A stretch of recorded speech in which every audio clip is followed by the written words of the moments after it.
Hi friends, strangers, internet. My name is Emily Hanhan. This is Tyrion, and we both I love colorful makeup and colorful language. And today I'm here to talk to you about my top 19 releases of 2019. Now, hear me out. A couple things. If you've been around on this channel, you have definitely heard about these products. Maybe some of them, maybe all of them. Who knows? And also, two, I know that just because it wasn't released in 2019 doesn't mean it's not an important part of my makeup collection or routine. But I know the internet. Y'all want to hear about new things. So I'm going to tell you about the 19 things that kind of framed out my 2019. And I'm super excited to get into it. So let's just do it.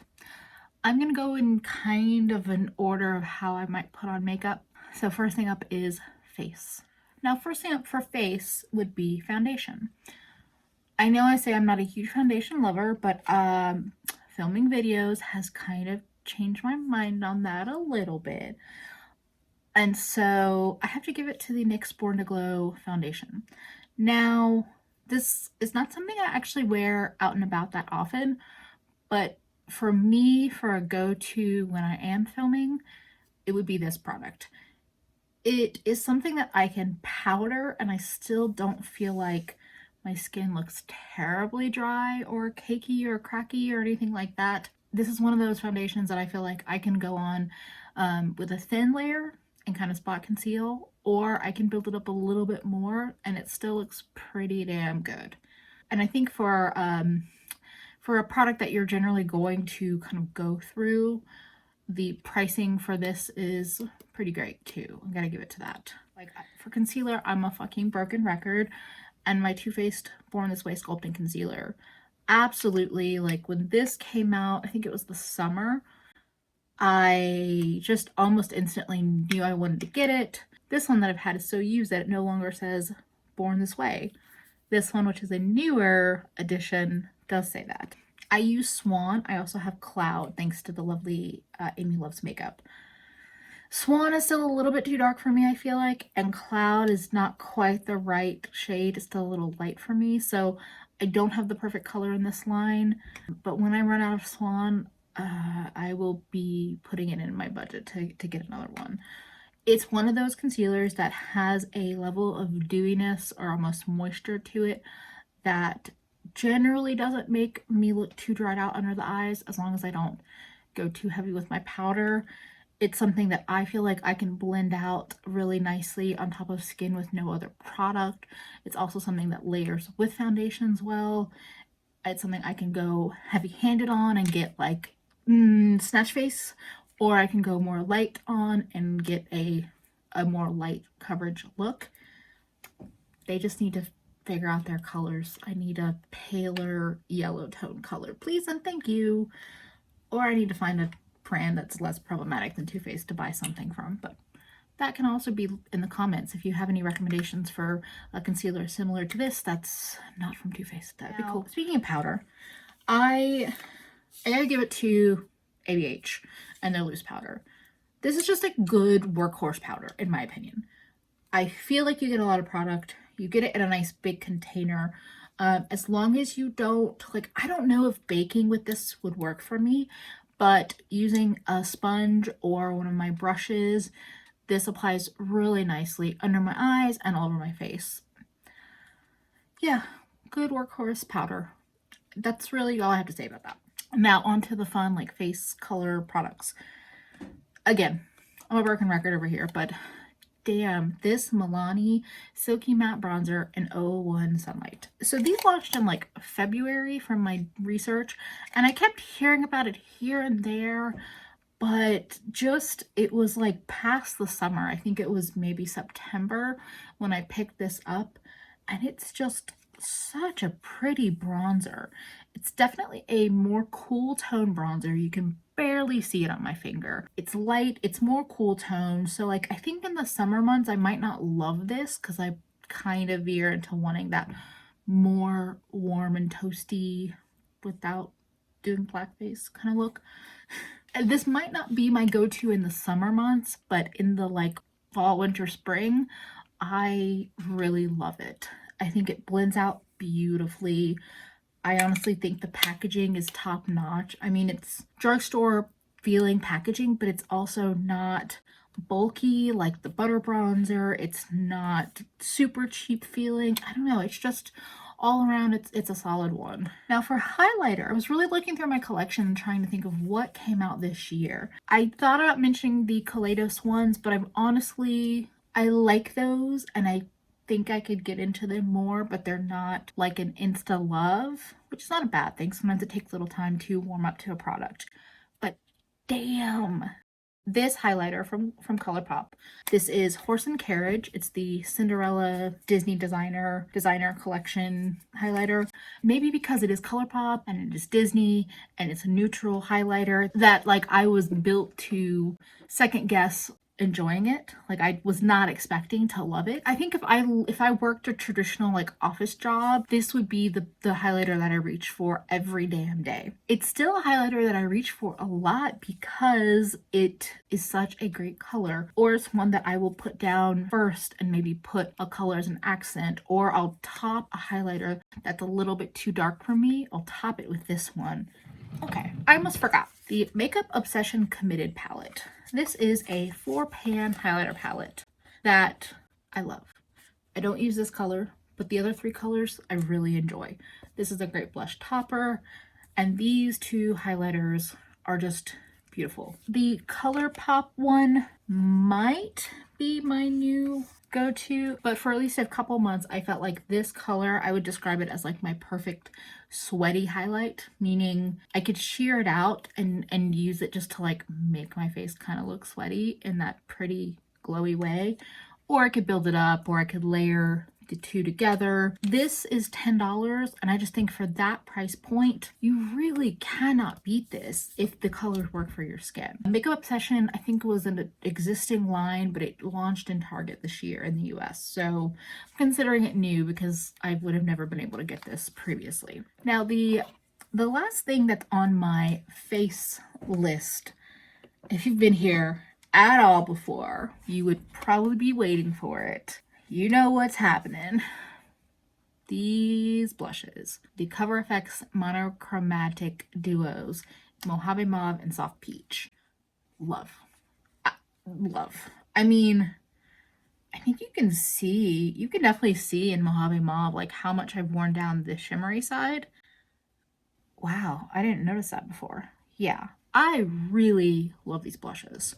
Just recently I used the shimmery pink without any base, and I felt like it was a beautiful color that you could really build up. But usually I layer them. Usually I go in with the matte and then the shimmer, or I just dip my brush into both pans and put them on. But you could definitely do an all matte blush look, you could do a very glowy blush look, or somewhere in between. The pink is my favorite because I just love how impactful it is, and I love that like editorial blush drapey look with the pink.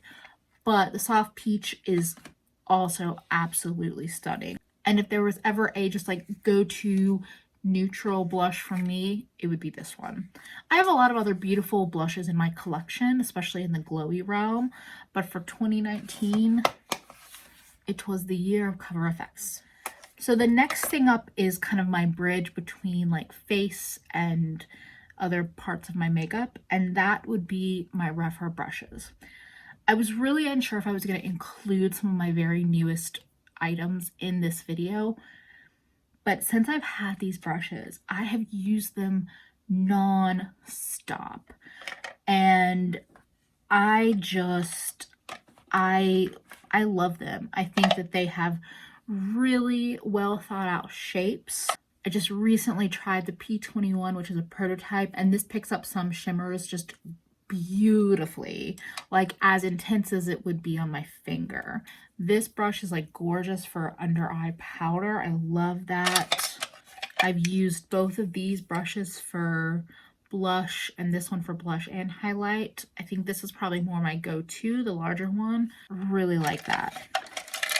I've been using this one as well. I just recently washed it.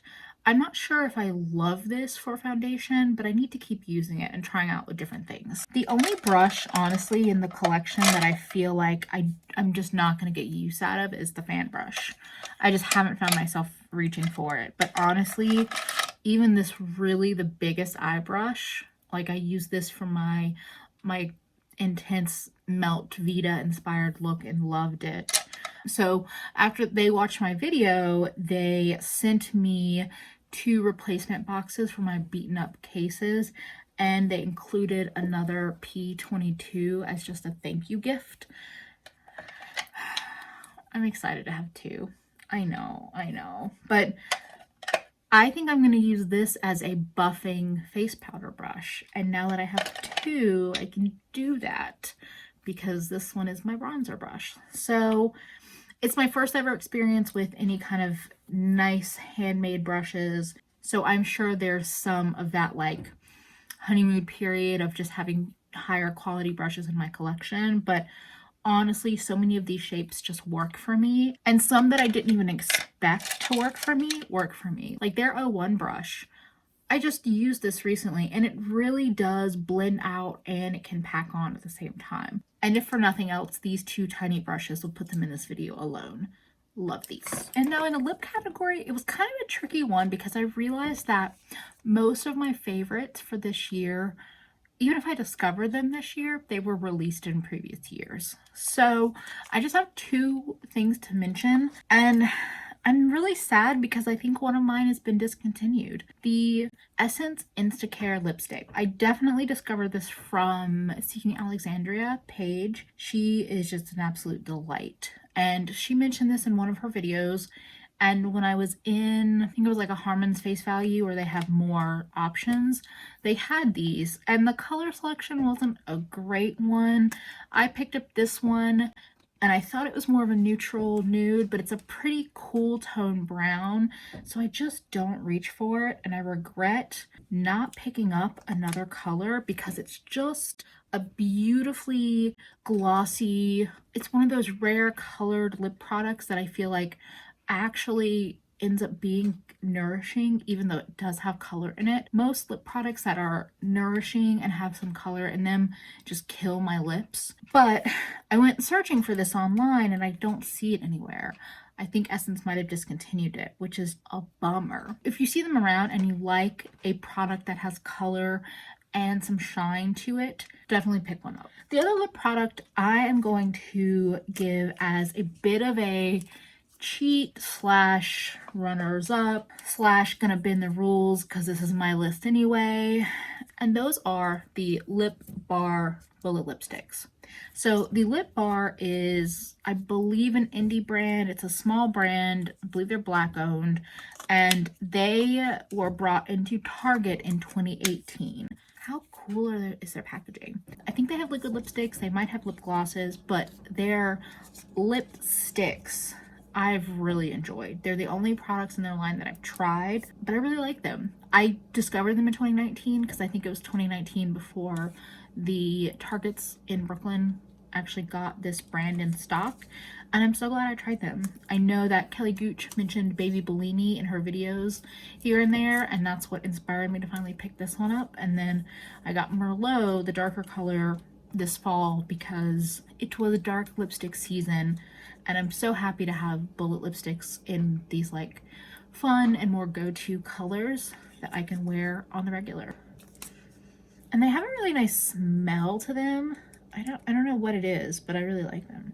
So that is the Essence color, and that's Baby Bellini and Merlot. 2019 for me has definitely been the year of bullet lipsticks and glosses. Now, time for eyes. So we have another 9 spots on the list. That's almost half the list. It's just eye products. If you know me, you shouldn't be surprised. The only thing left on my list that is not eyeshadow is the Essence Lash Princess Waterproof Mascara. Now, I remember Bailey Sarian mentioned that Essence had launched a waterproof Lash Princess in one of her, it was probably one of her Murder Mystery Monday videos, but it might have been just one of her Get Ready With Me's. And I was like, wait, what? Y'all, this is my new favorite. I was buying Glossier Lash Slick. I was gonna rebuy it. And then I got this one, and it's just, it doesn't smudge on me. It doesn't flake. It looks good on my lashes. I double cleanse with an oil cleanser anyway, so it comes off at the end of the night. It's $5, but you know, Ulta exists and there's always sales. Everything about this makes me so happy. Even the brush, they didn't go too bonkers with the brush. Like, yeah, favorite. Absolute favorite. I will be rebuying this until it either fails on me or gets discontinued. I hope that never happens. Here's what we're gonna do. We're gonna start with some palettes and then we'll go into singles because singles are my true love, but eyeshadow is great all around. So the very first one I want to mention, it kind of was forgotten about by me, and that is the Paulina and Blush Tribe palette. This either came out right at the very end of last year or at the very beginning of this year. I got it over the summer when they did a restock, and I just think it's such a fun color story. Now, I'll be completely honest, I don't reach for this that often, but I felt like it deserved a spot in this list because when I looked at my eyeshadow collection, in terms of palettes, I don't really have that many that were released this year and that I feel like were like a good color story and pretty decently priced and a nice mix of mattes and shimmers. Just for the color story alone, like the beautiful shimmery purple and green, the bright pinks, this color Friends is like one of my dreamy green tones. It's a really nice palette that kind of went under the radar for me. Now the next palette I want to mention, this palette was just like pure lust. I needed it. I wanted it. I waited for it to come to Sephora. I waited for the VIB sale and then I bought it. The packaging, the color story, it's just beautiful. It's a really pretty product altogether. Now I'm highly critical about eyeshadow. It's the thing I love. It's the thing I love playing with. So when I think about this palette, do I think, oh my god, it's full of the most amazing shadows I've ever used? No. I think all of the shadows in here though are all at least like workable to great. And I'm just saying workable because I haven't really dug into every shadow, but I don't think there are any duds, and I think the color story is gorgeous, and I think it's just such a fun mix of colors, and I think it's a nice mix of different textures and like levels of shimmer to matte. So when I think of like palettes that you could pick up at Sephora, I mean, when I had the option, this was the one that I picked up. I know the packaging is like a huge bias for me because it's just spectacular. It really is. But I think just on a whole, Lunar Beauty killed it with this palette. Now, just like with the COVERFX blushes, I'm sure you're all waiting for me to say my KALEIDOS palettes. These are gems of 2019. Now, I can show you the inside of these palettes, but they're not lined up with like what's out there because these palettes are magnetized, so you can mix and match your shadows as you please. For somebody like myself that loves playing with color stories, that discovery made these palettes even more special in my shoes. Like, look at my little Melt Vita knockoff situation. I know, I'm including 5 different palettes as one item on my list. Yeah, I am, because I just think that from their spring release to their summer release, they really did something special. I'll be honest, when I got these 3, I tried them and I really enjoyed them, but then I didn't find myself reaching for them. And then I bought the new releases because I was just so drawn into it. And again, I didn't feel myself going back to the palettes after the first kind of dip in. But over the last like 2 months, I've tried to go for them more often, especially using them as single shadows and all of that. And they're really great. They are really lovely shadows. And I know I've talked about them a lot on my channel, so I'm gonna leave it at that. Then again, all of the single shadows I'm about to talk about for the rest of my list, you've probably also heard me talk about them before, so buckle up. First up is just a small collection launch that I wanted to mention. LOOXI Beauty launched 4 shadows. I think they were calling them their Ice Cream Sundae or Ice Cream Social collection. Their prices are super affordable. I think these were $2.50 like their other shadows. and they are just beautiful shadows. So I have Cookie Dough and Bubblegum here. They are just stunning shadows. This is a pink to green kind of flippy shadow, and this is a white with a blue flip, like just straight. It's practically like a glitter pressed shadow. It just looks like pure shiny glitter on your eyes. They're just beautiful shadows. I love them so much. I did not buy the other two shadows in that collection because they were pretty obviously similar. The other two shadows in the LOOXI collection I did not buy because they were quite similar to some of these shadows that are in my next favorite release of 2019, and that is the DEVINAH Candy Exploders shadows. So they describe these as like pastel multichromes. I definitely think that's a good description of them. Not all of them read multichromatic. Some of them are just duochromes, but that's not a bad thing. It's just they're beautiful shadows. I think they absolutely need a sticky base or a glitter glue. I love them on with this kind of placement where it's like inner corner to lid, or they're great on just the inner corner, all over the lid. Just beautiful shadows. Super sparkly, super colorful without being so dark in base tone. Really like these. They're a very soft formula, so you know, you do want to be a little careful with them. You can't just throw them around, but that's kind of the nature with some of the more special shadows that are out there these days. I had to pull a lot of these shadows from my top 20 favorite shadow palette, so that should tell you quite a bit. So the next collection that I just loved, that was also from DEVINAH, is their Galaxy Dust Multichromes. They are just gorgeous. For a quick, like, easy comparison, these are going to look more textured on eyes than something like a CLIONADH multichrome. They just are. Just like their pastel ones, you definitely want to put down a sticky base first, but they are just some of the most beautiful shadows I have ever played with. Like, just, oh, you see how that green to red. The thing that I love about this collection is I can do a one shadow look. I could literally put one of these shades from lid upward and it's stunning. And if you put it down on glitter glue and then blend it out on just a regular base, they're just so pretty. I really enjoy these shadows. And honestly, for the price, like, I'm pretty sure they're in the $7 to $8 shadow price point. I really think for that price, if you're looking to play with some multichromes, but you can't really afford to do a $25 shadow, you could give these a try. They're a different texture for sure. One of my favorite makeup folks on Instagram, I call her the swatch queen, Angela Marie Tanner, has been doing multichrome comparisons, and if I can leave a picture on the screen I will, so you can see what I mean about the texture difference. No, the 18th of my top 19 on the list are going to be the CLIONADH shadows that I picked up. Just like the REPHR brushes, I debated on including the CLIONADH shadows in this video because they are so new to my collection.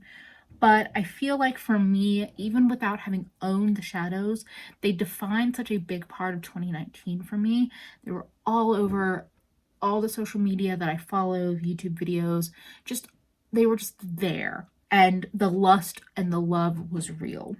And I am happy with my purchase. I very much enjoy them. I'm still getting to know them, but I feel like it's just the beginning. They're just gorgeous, gorgeous shadows. And I think that for the like inventiveness and uniqueness alone, I gotta give them some love on this list. I mean, can you fucking even? No, you cannot. I can, at least. So the very last thing on my list is actually an interesting one. I'm giving that spot to the Lethal Cosmetics HIVE collection. This is not the full HIVE collection. This is more. I don't know if I bought the HIVE collection exactly. I've made a couple of purchases from Lethal, but the HIVE collection was what was all over my social media. That's really, to me, what opened my eyes up to the brand. And I also discovered the brand thanks to Teresa is Dead. So I'm very, very happy to have discovered this brand. Very happy. I adore their matte formula. The most interesting thing though about having them on my list and kind of capping the list off is this also shows how my style has changed over this year, because like I said, I adore their matte shadow formula, but I actually don't reach for mattes in the same way that I used to. I will happily do like an all shimmer look and be cool with it. I think a lot of their shimmers are gorgeous, but I just don't like, I don't think about lethal when I think about shimmery shadows. I tend to think about them as matte shadows. So I don't know what I'm saying with this, but I'm just saying that like I love this palette. I love their shadows. And it's going to be interesting going into 2020 and seeing how that evolves. They have a new collection out that has some like KALEIDOS style shimmers in them that get me super excited to try them when I have that budget. But you know, I mean, their shimmers are definitely not bad. They are not bad at all. They are quite nice. But for me, the Glitter Love and Whore, they're like, oh, those are nice. They're like subtle. But the mattes, I love their matte formula. I go gaga over it. I just have to remember that just because I do love all my shimmers, I can use my mattes as my base. Oh, I hope that wasn't like an odd end to a video about my favorite things, but Lethal Cosmetics, you still have my heart. I just need to prioritize you. So that was it. That was my top 19 releases of 2019. Let me know in the comments, like, what was one of your favorite releases this year? Was it something not on my list? Did you discover a new brand that you had not tried before and now you're in love? Am I missing some glossy lip product that released this year that I just have to try, or a highlighter that I missed? Like, tell me. Can't say I'll get them all, but I'll add them to my list for sure. If you enjoyed this video and you have not yet subscribed, I would love to have you following along with my colorful shenanigans. I'm also on Instagram and Twitter at Nomnivorous. I have a Patreon that is there to help support my creative endeavors in both food and beauty. If you feel like throwing me a little extra support, I would love to have you over there. Thank you for my patrons that I have right now. I appreciate you, appreciate all my subscribers. And if nothing else, I just appreciate you for spending a little bit of your day with me. I hope to see you again real soon. Bye, friends.